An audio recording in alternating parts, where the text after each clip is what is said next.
Dear students, आवास class में आप सभी का स्वागत है। आज हम ऐसे टॉपिक पर चर्चा करेंगे जो परीक्षा की दृष्टि से बहुत ही महत्वपूर्ण है और इससे क्वेश्चन अक्सर आते रहते हैं, चाहे क्लास 12th हो या क्लास 10th हो। तो इसको देखना ना भूलिएगा और अपने जो साथी बराती हैं, स्टूडेंट्स हैं, उनको शेयर जरूर कीजिएगा ताकि वो भी लाभ इसका उठा सकें। तो नाउ आई स्टार्ट। तो हम स्टार्ट करते हैं। सबसे पहले बात करते हैं इकोसिस्टम। इकोसिस्टम क्या है? देखिए, कोई भी जीवधारी हो अपने वातावरण के द्वारा क्या होता है, प्रभावित होता है।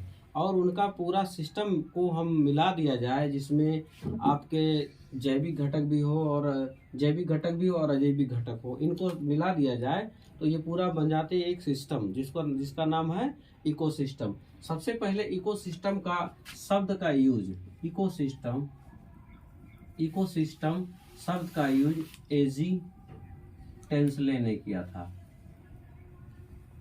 ठीक है। अब इन्होंने इसके बारे में जो बताया था, इनका कहना था कि जो ऊर्जा का प्रवाह है इस पूरे इकोसिस्टम में एक वन डायरेक्शन में चलता है, वन डायरेक्शन में। ठीक है। जिसकी वजह से ऊर्जा एक लेवल से दूसरे लेवल तक पहुंचता रहता है। तो आज हम पढ़ेंगे पारितंत्र के घटक के बारे में। पारितंत्र के घटक में सबसे पहला घटक आता है, एक एक घटक को मैं क्लियर करूंगा, बने रहिएगा लास्ट तक। ए बायोटिक बोलते हैं, इसको बोलते हैं अजैविक, और उसको शॉर्टकट में क्या बोलेंगे, non livings. All non livings comes in this point. इसके अंतर्गत सभी निर्जीव प्राणी आते हैं। अब इनकी कैटेगरी 3 हिस्सों में बांटी गई है। सबसे पहला है जलवायुगत कारक, यानी ऐसे कारक जिनके वजह से ठंडी, गर्मी, जाड़ा, बरसात डिसाइड होता है, उनको बोलते हैं जलवायवीय कारक। जैसे जल हो गया, प्रकाश हो गया, आर्द्रता। आर्द्रता को हिंदी में बोलते हैं लड़के नमी। ठीक है। और देखिए, और उसके बाद में हवा हो गई, वर्षा हो गई, सौर ऊर्जा हो गई। ये डिसाइड करते हैं किसी जगह का कैसा मौसम होगा। ठीक है। अब दूसरा क्या आता है, कार्बनिक पदार्थ। कार्बनिक पदार्थ ऐसे पदार्थ जो जंतुओं के, जीवों के सड़े गले पदार्थ निकलते हैं, वेस्टेज निकलते हैं, उनको हम बोलते हैं कार्बनिक पदार्थ। उनको दूसरी भाषा में हम बोलते हैं ह्यूमस। क्या बोलते हैं?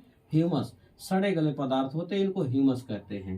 Humus is so compulsory for every plants who trap their organic matter with the help of roots. ऐसे ये पदार्थ है जिनसे पौधे अपनी जड़ों के माध्यम से पोषक तत्वों को जमीन से लेते रहते हैं, और इन्हीं के द्वारा लिपिड्स, कार्बोहाइड्रेट्स और प्रोटीन्स का निर्माण होता। तो ये था आपका सेकंड पार्ट। अब थर्ड पार्ट में चलते हैं, अकार्बनिक।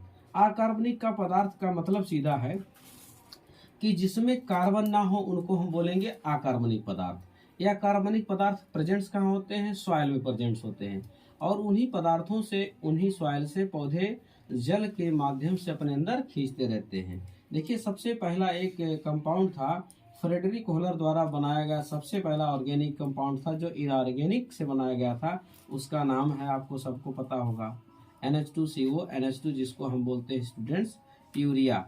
आजकल यूरिया बहुत बड़े पैमाने पर यूज किया जा रहा है।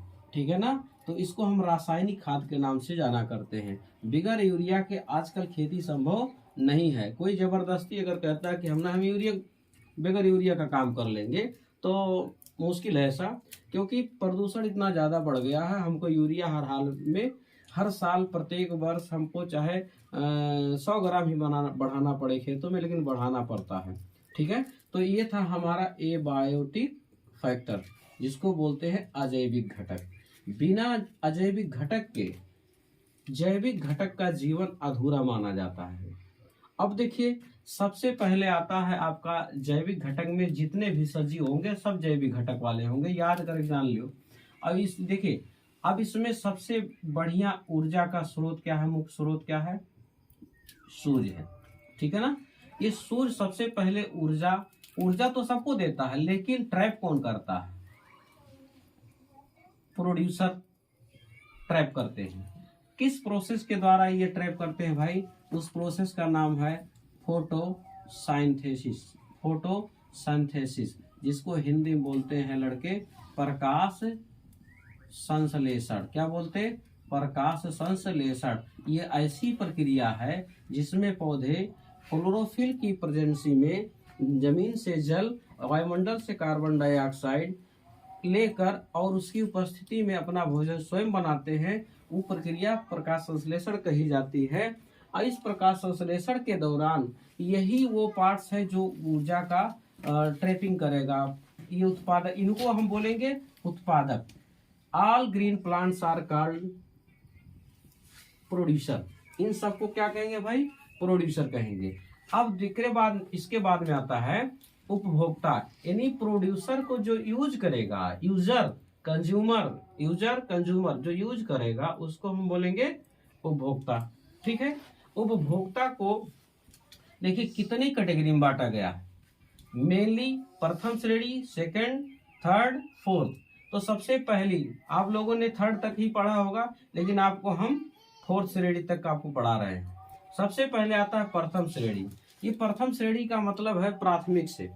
सबसे पहले बच्चा प्राथमिक विद्यालय में ही जाता है, फिर अदर क्लासेस में जाता है, जूनियर में जाता है, फिर और हायर में जाता है। उसी प्रकार से इनकी कैटेगरी भी बताई गई है।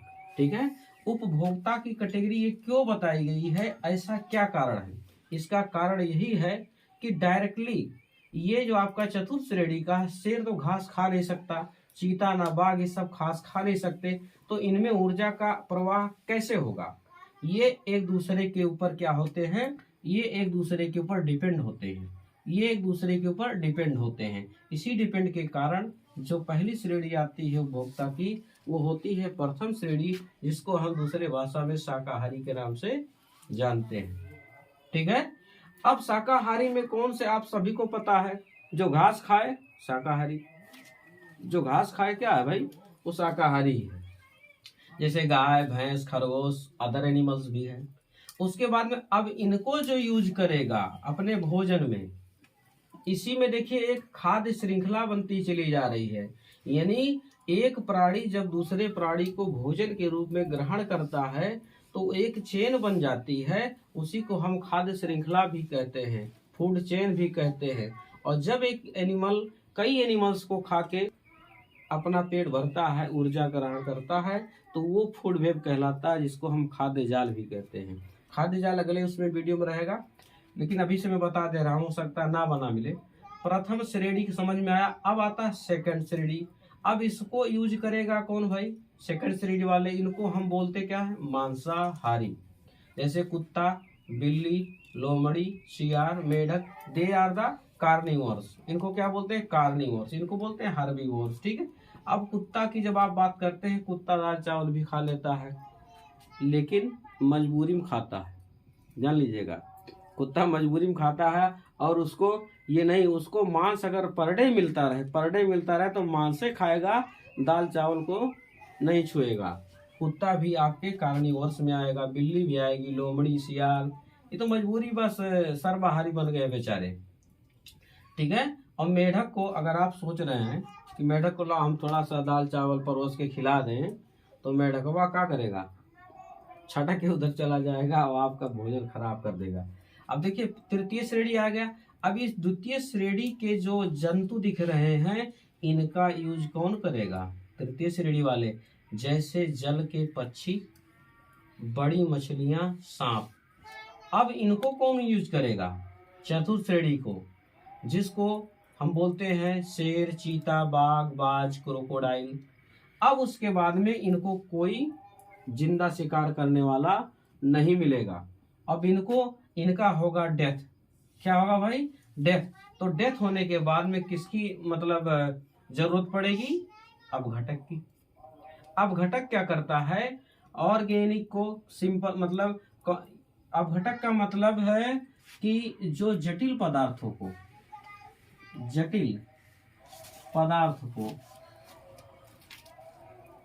हाँ साधारण पदार्थ में छोटे छोटे टुकड़ों में बदल दे, साधारण पदार्थ में बदल दे, उनको बोलते हैं हम डिकम्पोजर। जैसे घर से निकले हुए कूड़े करकट, घर से निकले हुए वेस्टेज आप बाहर फेंक के चले आते हैं, तो आप देखते हैं सालों सालों ऐसे पड़ा नहीं रहता, बल्कि उसके अंदर कुछ चेंजिंग आ जाते हैं।